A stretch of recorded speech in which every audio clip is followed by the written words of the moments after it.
आइए सुनते हैं नदी का रहस्य भाग 2। राजा की कमजोरी। राजा विक्रम के कक्ष की हवा में औषधीय जड़ी बूटियों की गंध घुली हुई थी और उसके साथ एक ऐसी खामोशी थी जो आने वाले अंत का एहसास करा रही थी।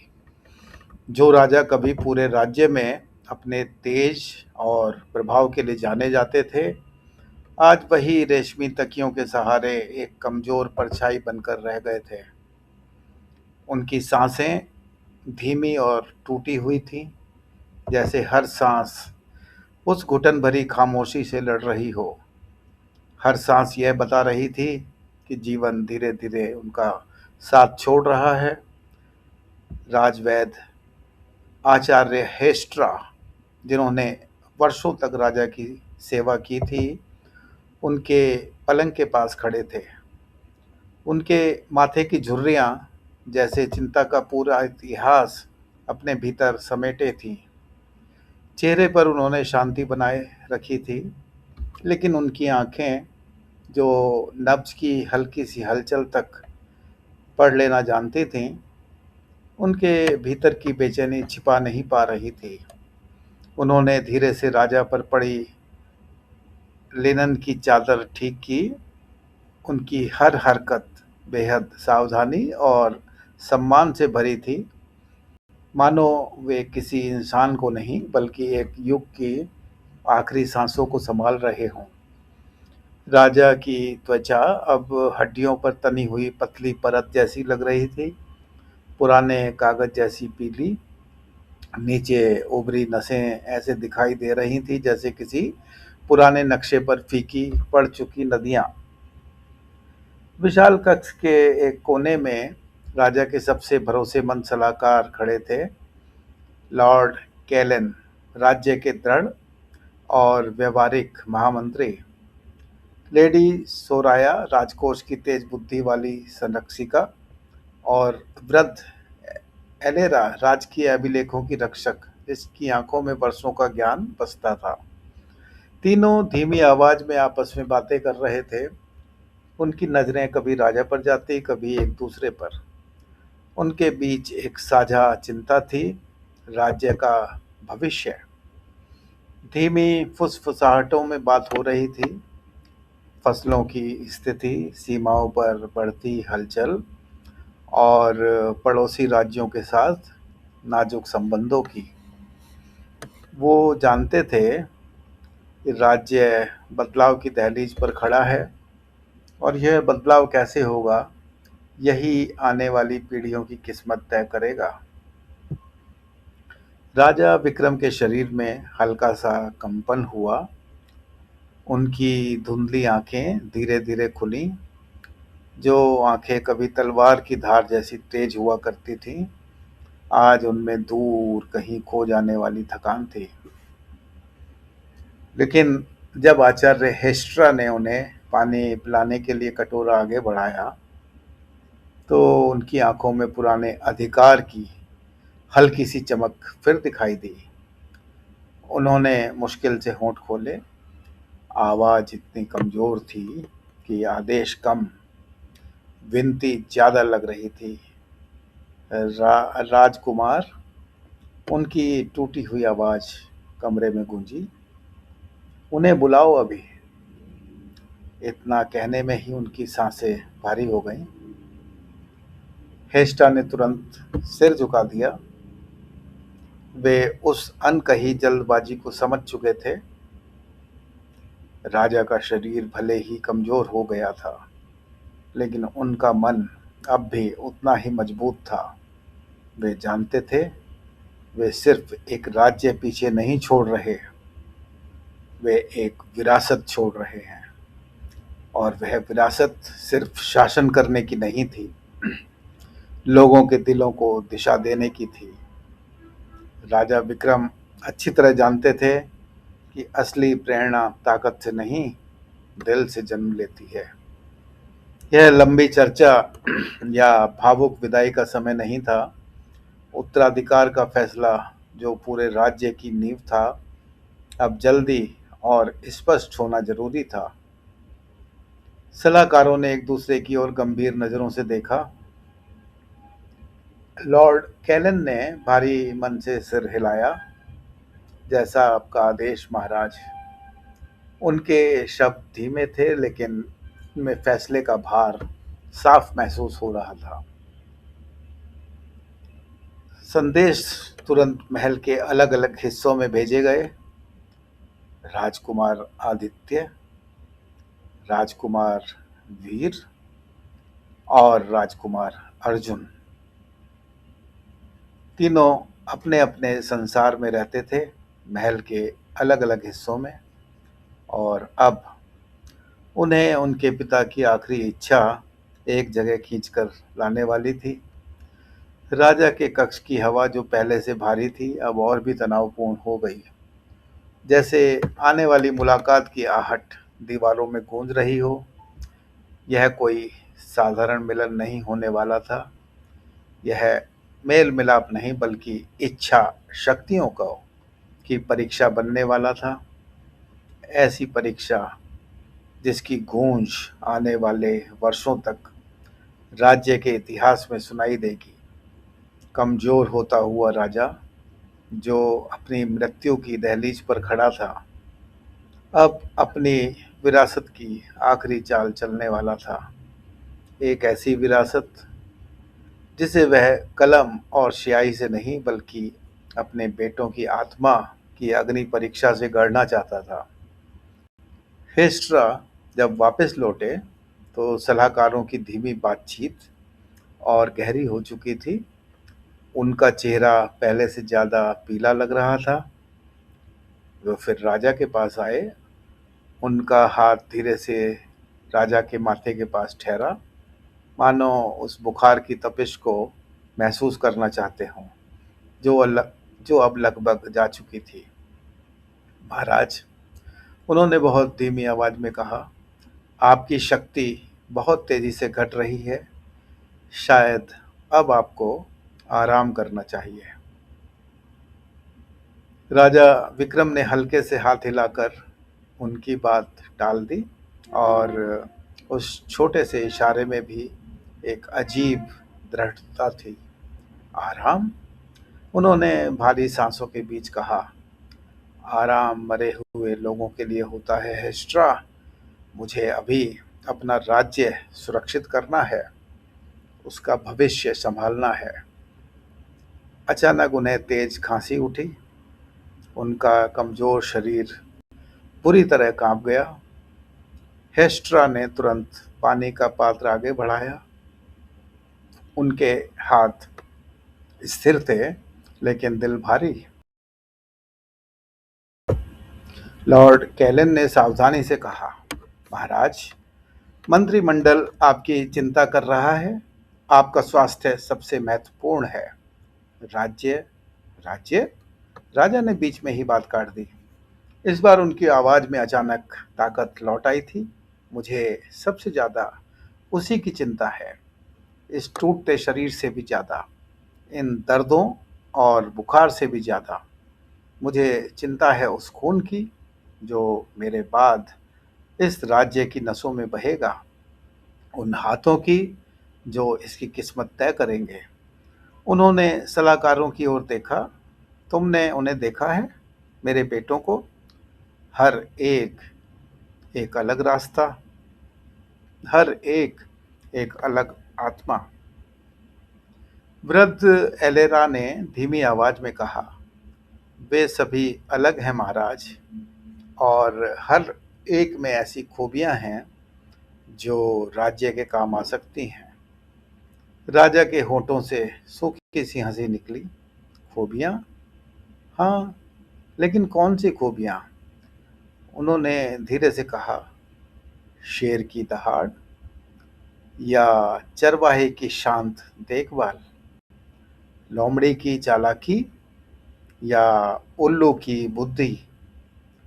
उन्होंने आंखें बंद की। मैंने उन्हें देखा है, दूर से, बहुत लंबे समय तक। उनकी आवाज अब और कमज़ोर हो गई थी। उसमें सिर्फ शरीर की थकान नहीं बल्कि वर्षों का बोझ था। आदित्य, उसके भीतर आग बहुत तेज जलती है, शायद ज़रूरत से भी ज़्यादा तेज। और ऐसी आग खुद को भी जला देती है और आसपास की हर चीज़ को भी। उन्होंने धीरे से सांस ली। वीर, वह सिर्फ अंधेरा देखता है। उसे पता है कि दुनिया दयालु नहीं है। वह बस जीते रहना चाहता है। फिर थोड़ी देर के लिए कमरे में सन्नाटा छा गया और अर्जुन, यह नाम लेते ही राजा चुप हो गए। उनकी छाती बहुत धीरे धीरे ऊपर नीचे हो रही थी। कमरे में खड़े सभी लोग जैसे अपनी सांस रोक कर खड़े थे। उन्हें महसूस हो रहा था वे सिर्फ एक राजा की कमजोरी नहीं देख रहे, बल्कि उसकी आखिरी और सबसे गहरी योजना सुन रहे हैं। अर्जुन, राजा ने बहुत धीमी आवाज में कहा। उनकी नजरें जैसे हेस्ट्रा पर थीं, लेकिन आंखें कहीं और खोई हुई थीं। वह वो चीजें देख लेता है जो बाकी लोग नहीं देख पाते। अनदेखी धाराएं, खामोश पुकारें। उन्होंने रुककर सांस ली। अब बोलना भी उनके लिए कठिन हो चुका था। वह चीजों का भार महसूस करता है, भले ही वह उन्हें पूरी तरह समझ ना पाए। हेस्ट्रा ने धीरे से उनके तकिए ठीक किए। उनका स्पर्श चुपचाप दिलासा देने जैसा था। महाराज, उन्होंने नरम आवाज में कहा, राजकुमारों को संदेश भेज दिया गया है। वे जल्द ही यहाँ पहुँच जाएंगे। राजा विक्रम ने बहुत हल्के से सिर हिलाया, इतना हल्का कि अगर कोई ध्यान न देता तो शायद उसे महसूस भी ना कर पाता। उन्होंने धीरे धीरे आंखें बंद कर ली। अब उनकी सांसें पहले से भी ज़्यादा धीमी और कमज़ोर हो गई थी। सलाहकारों ने एक दूसरे की ओर देखा। बिना कुछ कहे उनके बीच एक मौन सहमति गुजर गई। राजा के शब्द टूटे हुए जरूर थे, लेकिन उनमें छिपा संदेश बहुत स्पष्ट था। वे सिर्फ गद्दी छोड़ नहीं रहे थे, वे एक योजना बना रहे थे। वे केवल सिंहासन किसी और को सौंपने की तैयारी नहीं कर रहे थे, वे एक परीक्षा तय कर रहे थे। ऐसी परीक्षा जो शायद सबसे ताकतवर या सबसे चालाक व्यक्ति के लिए नहीं थी, बल्कि उसके लिए थी जो सच में लोगों के दिल को समझ सके। अब यह साफ हो रहा था कि राज्य का भविष्य केवल जन्म सिद्ध अधिकार से तय नहीं होगा, बल्कि एक गहरे और रहस्यमयी निर्णय से होगा। राजा की बुझती हुई जिंदगी की सारी बची हुई ताकत अब एक अंतिम निर्णय में बदल रही थी।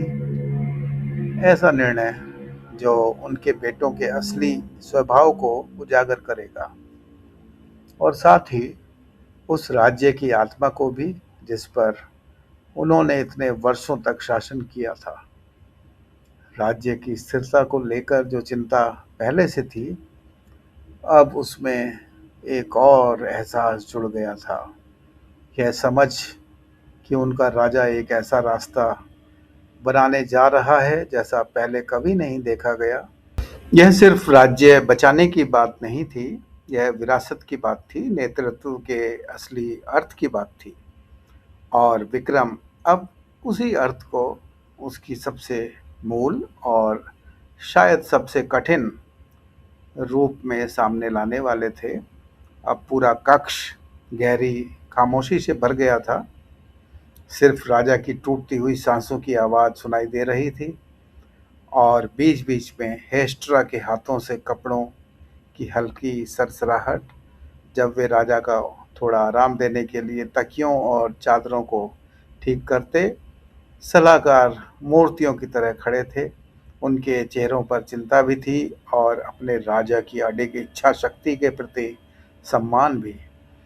राजा की आवाज़ भले ही कमज़ोर हो चुकी थी, लेकिन उनके शब्दों में अब भी एक ऐसे शासक की स्पष्टता थी जिसने पूरी ज़िंदगी इंसानों और शासन को समझने में बिताई हो। उनके बेटों के स्वभाव को लेकर कही गई बातें कोई साधारण टिप्पणी नहीं थी। वे उस बड़ी योजना की शुरुआत थी जिसे वे आखिरी बार आकार दे रहे थे। शेर की ताकत। राजा विक्रम ने आंखें बंद किए हुए धीमी आवाज में कहा, मानो वे अपने भीतर राजाओं और युद्धों के पुराने इतिहास को टटोल रहे हों। शेर की ताकत रक्षा करने में काम आती है, लेकिन राज्य केवल बचाया नहीं जा सकता, उसे संभाला भी जाता है, उसे जीवित रखा जाता है और सबसे ज़रूरी उसे समझा जाता है। उनके हाथों में हल्का सा कंपन हुआ। हेस्ट्रा ने तुरंत धीरे से उसे थाम लिया। आदित्य, राजा ने भारी सांस के बीच कहा, उसके भीतर शेर की दहाड़ है, लेकिन क्या वह रास्ता भटके हुए मेमने की आवाज़ सुन पाता है? क्या वह सूखी धरती की प्यास महसूस कर सकता है? उनके सवाल हवा में तैरते रह गए। बिना बोले भी उनमें निर्णय की कठोरता साफ थी। लॉर्ड कैलिन ने धीरे से कहा, महाराज, राजकुमार आदित्य युद्ध कला में अत्यंत निपुण हैं। उनकी रणनीतिक सोच भी बहुत तेज है। जीत के लिए तेज, महाराज ने जवाब दिया। कुछ पल के लिए उनकी आवाज में पुरानी शक्ति लौट आई, लेकिन किस कीमत पर? क्या वह उन चेहरों को देखता है जो उसकी महत्वाकांक्षा के नीचे कुचल जाते हैं, या उसे सिर्फ चमकता हुआ इनाम दिखाई देता है? उन्होंने लंबी सांस छोड़ी। आवाज सूखे पत्तों जैसी थी जो पत्थर पर घिसटते हैं। दुनिया कोई युद्ध भूमि नहीं है कैलन, यह एक बगीचा है, और बगीचे को विजेता नहीं, एक माली चाहिए। उनकी नज़र धीरे धीरे हेस्ट्रा की ओर गई। और वीर, उन्होंने लगभग फुसफुसाते हुए कहा, वह अंधेरे को देखता है, उसे दुनिया की कठोरता का ज्ञान है, उसे पता है कि गड्ढे कहाँ हैं, खतरे कहाँ छिपे हैं, लेकिन क्या उसमें रोशनी की ओर कदम बढ़ाने का साहस है? क्या उसे लगता है कि इस दुनिया में कुछ बचाने लायक भी है, या फिर वह बस इस टूटती हुई दुनिया को स्वीकार कर चुका है और खुद को उससे बचा कर रखना चाहता है? राजकोष की संरक्षिका लेडी सोराया ने अपनी सीधी शैली में कहा, राजकुमार वीर बहुत व्यवस्थित हैं महाराज। उन्होंने खजाने का संचालन बेहद कुशलता से किया है। राजा के होंठों से फिर वही सूखी हंसी निकली। कुशलता, व्यवस्था, ये महत्वपूर्ण है, लेकिन क्या ये न्यायपूर्ण भी हैं? उन्होंने धीमी आवाज में कहा, अगर व्यवस्था लोगों की ज़रूरतों को दबाकर बनाई जाए, अगर शांति केवल चुप्पी से कायम रखी जाए, तो क्या यह सच में व्यवस्था है या सिर्फ खालीपन? उन्होंने सोराया की ओर देखा। एक अच्छी तरह संभाली गई कब्र फिर भी कब्र कब्र ही होती है सोराया। अचानक उन्हें फिर तेज खांसी उठी, इस बार पहले से ज़्यादा गहरी, ज़्यादा डरावनी। हेस्ट्रा तुरंत औषधि देने आगे बढ़ी, लेकिन विक्रम ने हाथ उठाकर मना कर दिया। अभी समय है, उन्होंने मुश्किल से कहा। हालांकि उनके कांपते हाथ कुछ और ही बता रहे थे, शायद बहुत कम, लेकिन इतना ज़रूर कि बीज बोए जा सके।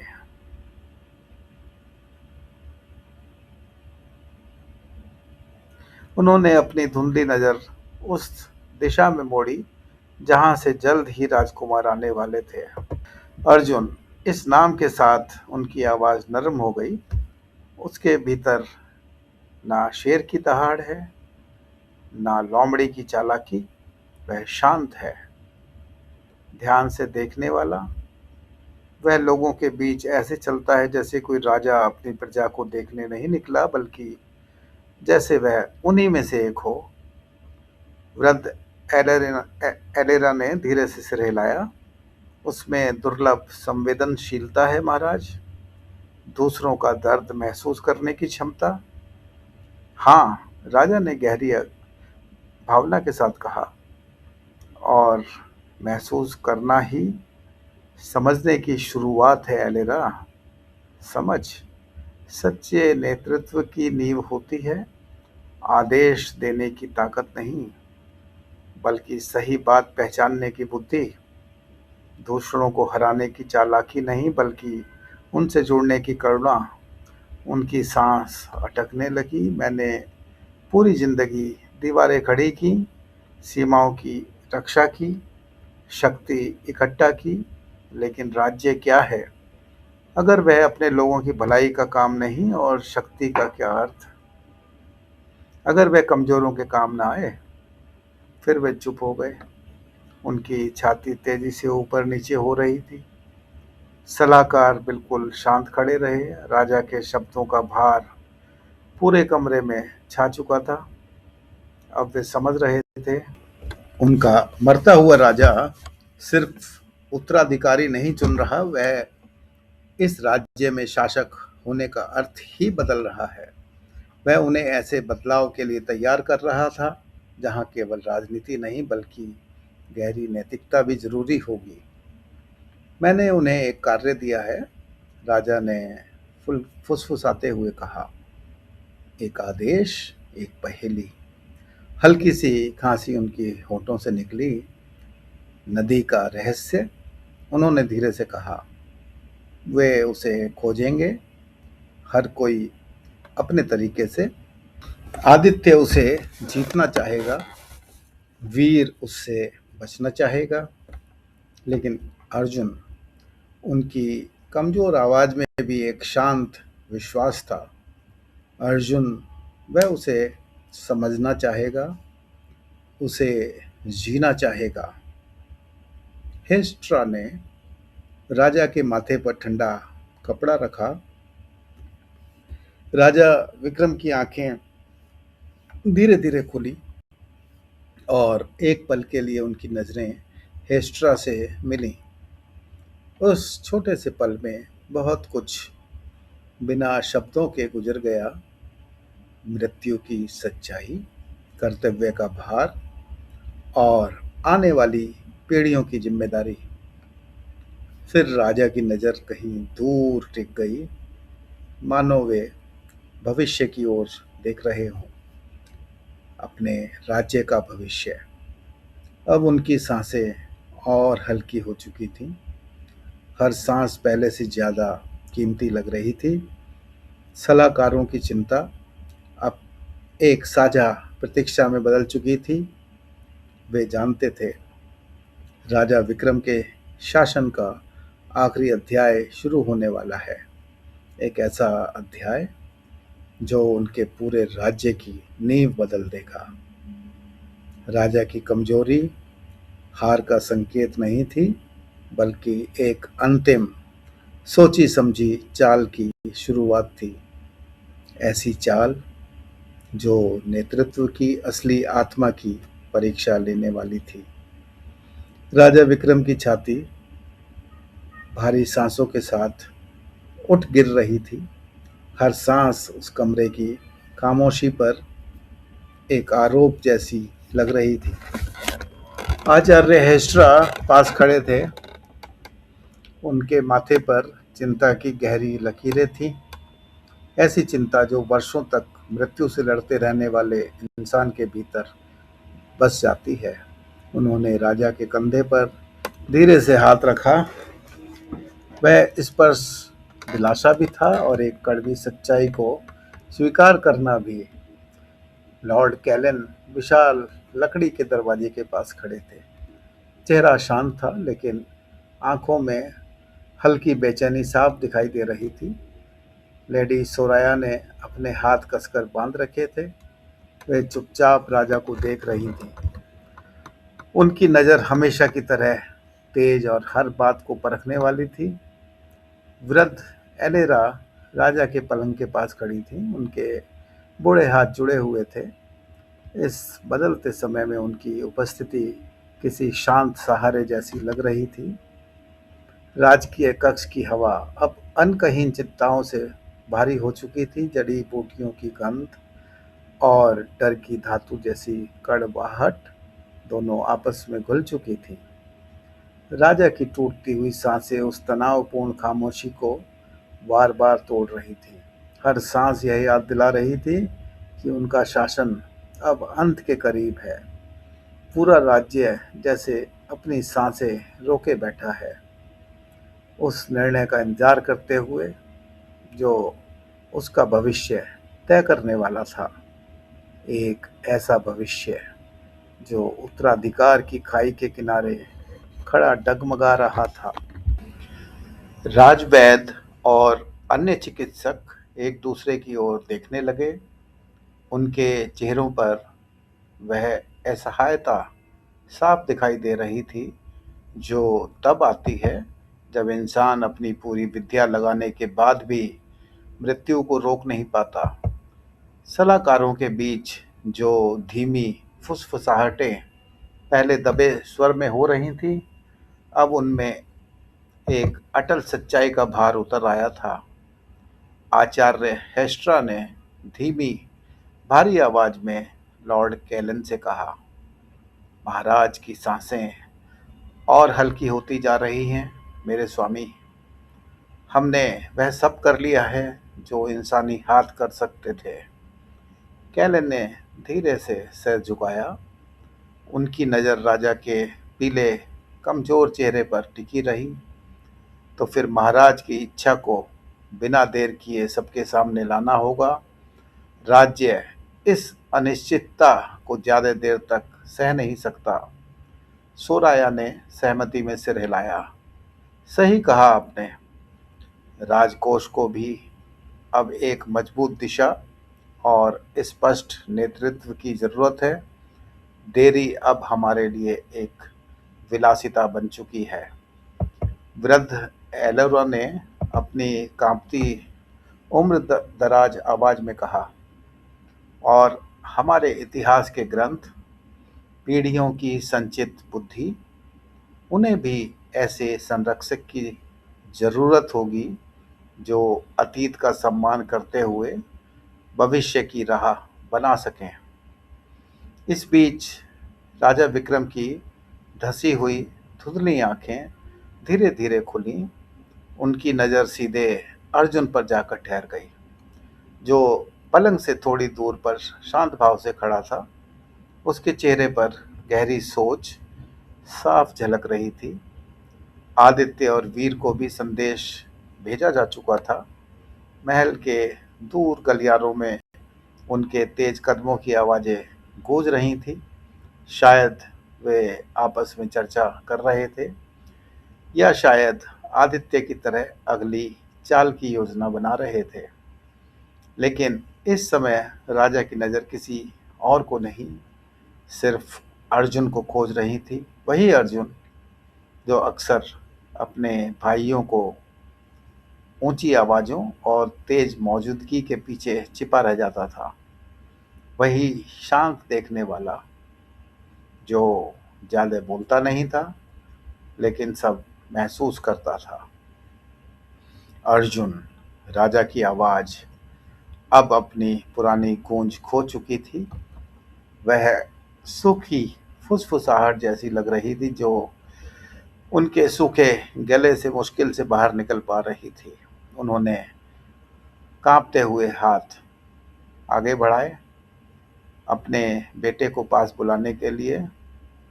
अर्जुन बिना एक पल गंवाए आगे बढ़ा। उसकी चाल शांत, और सम्मान से भरी हुई थी। वह पलंग के पास घुटनों के बल बैठ गया। उसकी आंखें अपने पिता की आंखों से मिली। पूरी गंभीरता और स्थिरता के साथ उसने वहां उस लोहे सी इच्छा शक्ति वाले राजा को नहीं देखा जिसने वर्षों तक राज्य पर शासन किया था। उसने वहां एक ऐसे इंसान को देखा जो अपनी मृत्यु का सामना कर रहा था, एक ऐसी आत्मा जो अपनी अंतिम यात्रा की तैयारी कर रही थी। मेरे बेटे, राजा विक्रम की टूटी हुई सांसें उनके शब्दों के बीच रुक रुक कर आ रही थी। हर शब्द उनकी घटती ताकत का प्रमाण था। तुम इस मुकुट का भार समझते हो ना? उनकी धुंधली आंखों में अब भी एक तेज था, एक ऐसी गहरी समझ जो उनके कमजोर शरीर को झुठला रही थी। वे अर्जुन की सोचने की आदत को पहचानते थे, उसकी वह प्रकृति जो जल्दबाजी में निर्णय लेने की बजाय हर बात को महसूस और समझना चाहती थी।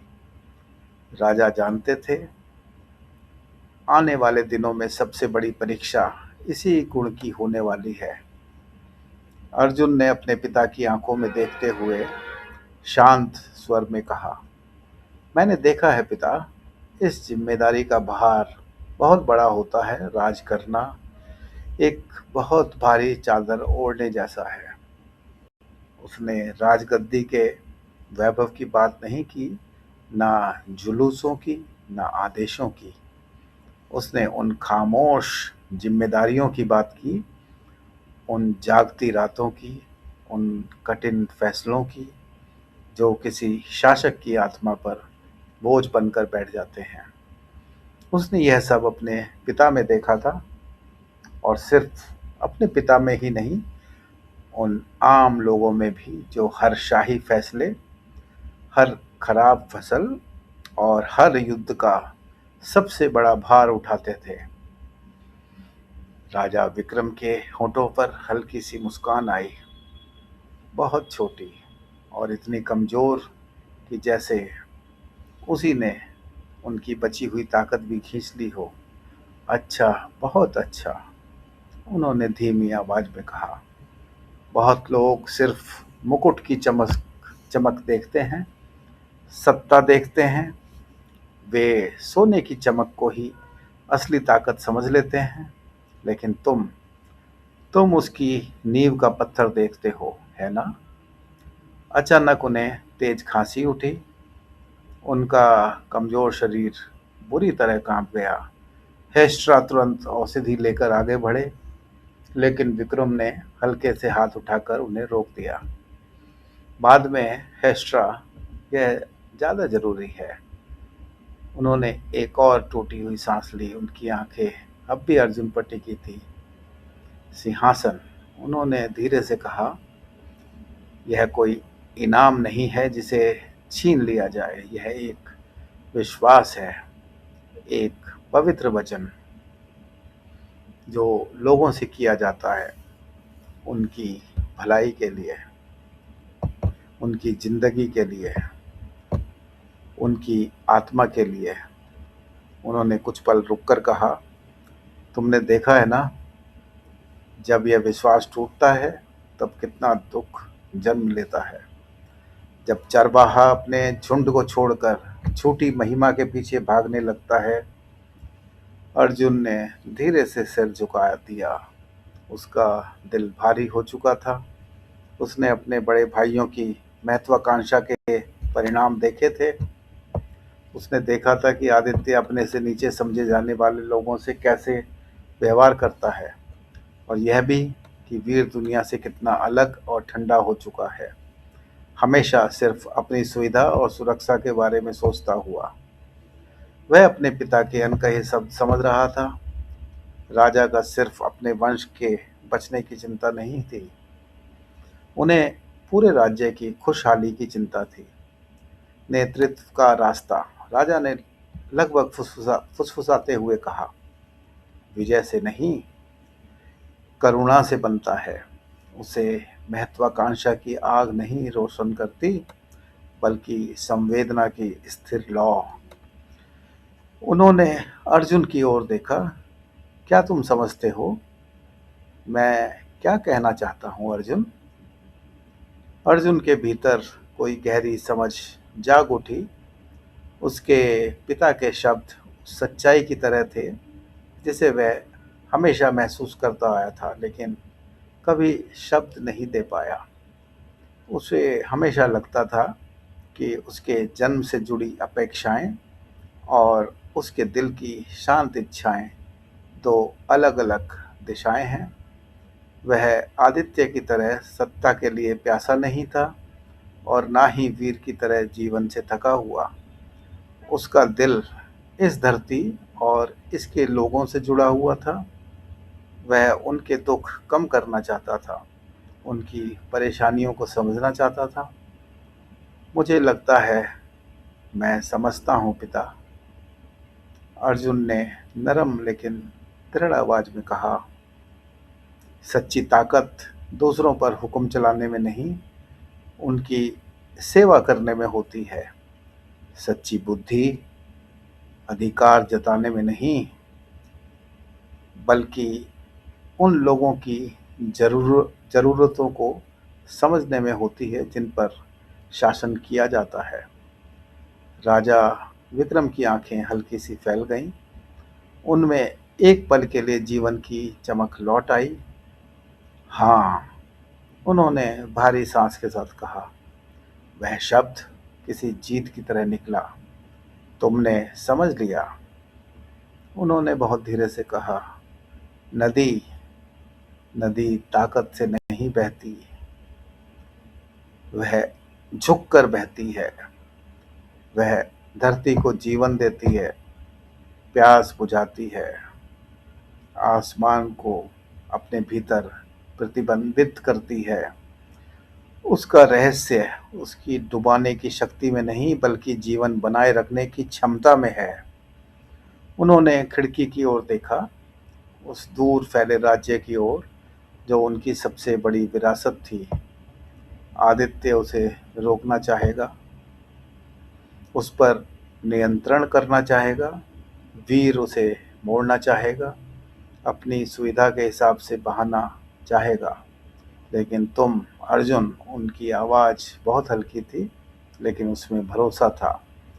तुम उसके बहाव को समझना चाहोगे, उसके जीवन को बचाना चाहोगे, उसकी धाराओं से सीखना चाहोगे। इतना कहकर उन्होंने आंखें बंद कर ली। उनके चेहरे पर एक गहरी शांति उतर आई थी। स्पष्ट था कि बोलने की यह कोशिश उन्हें पूरी तरह थका चुकी थी। हेस्ट्रा ने धीरे से उनके माथे पर ठंडा कपड़ा रखा। अर्जुन अब भी घुटने के बल बैठा हुआ था।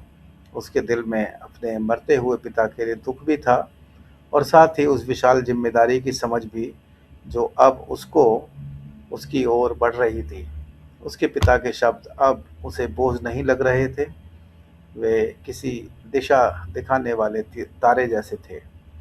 अब नदी का रहस्य सिर्फ राजनीतिक खेल नहीं रह गया था, यह आत्मा को समझने की यात्रा बन चुका था।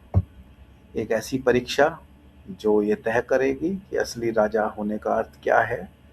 अर्जुन ने अपने पिता को देखा, कमजोर, बुझते हुए, लेकिन फिर भी ऐसी बुद्धि से भरे हुए जो शरीर की सीमाओं से कहीं ऊपर थी। और उसी पल उसे समझ आया, राजा का रहस्य कोई पहेली नहीं थी जिसे हल किया जाए, वह एक सच्चाई थी जिसे जीना पड़ता है।